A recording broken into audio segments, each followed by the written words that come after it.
Orange County Registered Digital. Hello and welcome to the OCVarsity Girls Hoops Show. I'm your host, Jonathan Khamis, being joined by our girls basketball beat writer, Mark Cooper.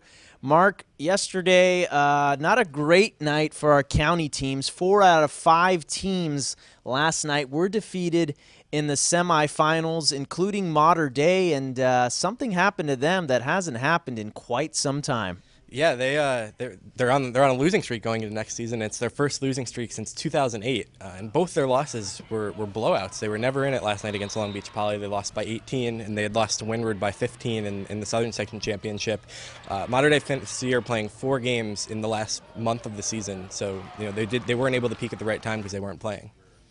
That'll hurt you a little bit of rust too, but some other county teams, Troy and Dorado losing as well. Yeah, El Dorado, I was at El Dorado's game at West Torrance last night, and they were down 18 at halftime, came back, tied the game in the fourth quarter. Their star point guard, Brooke Salas, fouled out, and they still went into overtime on a buzzer beater to tie the game a second time.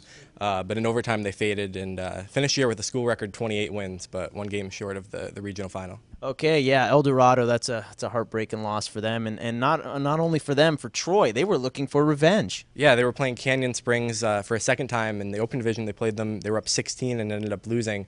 And last night they were never able to get in front. They ended up losing by 10. But Troy's a team that brings back all 5 starters next year, so they'll enter the year one of the best in the county again. And Jay Sarah lost the battle of the Sarahs as well. Yes, they lost at Sarah of Gardena, who was the top seed in Division 4. And Jay Sarah was a big underdog in that game and kept it close for a half, but sort of faded near the end.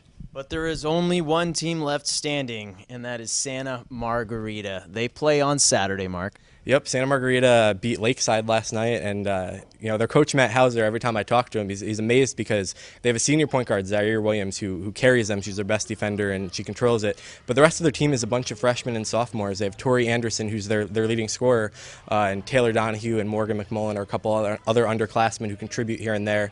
They play Santa Barbara, who is led by a sophomore named Amber Malgoza, who's a huge scorer. She scored 40 against Irvine this year and 36 against Lakeside.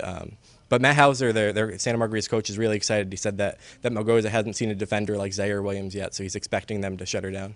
Yep, Santa Margarita, boys and girls, looking for not only CIF championships, but SoCal state titles as well. Our thanks to Mark Cooper. I'm your host, Jonathan Khamis. And for more playoff updates, check out OCVarsity.com, where we've got you covered. Orange County Register. We are here in the service of Orange County.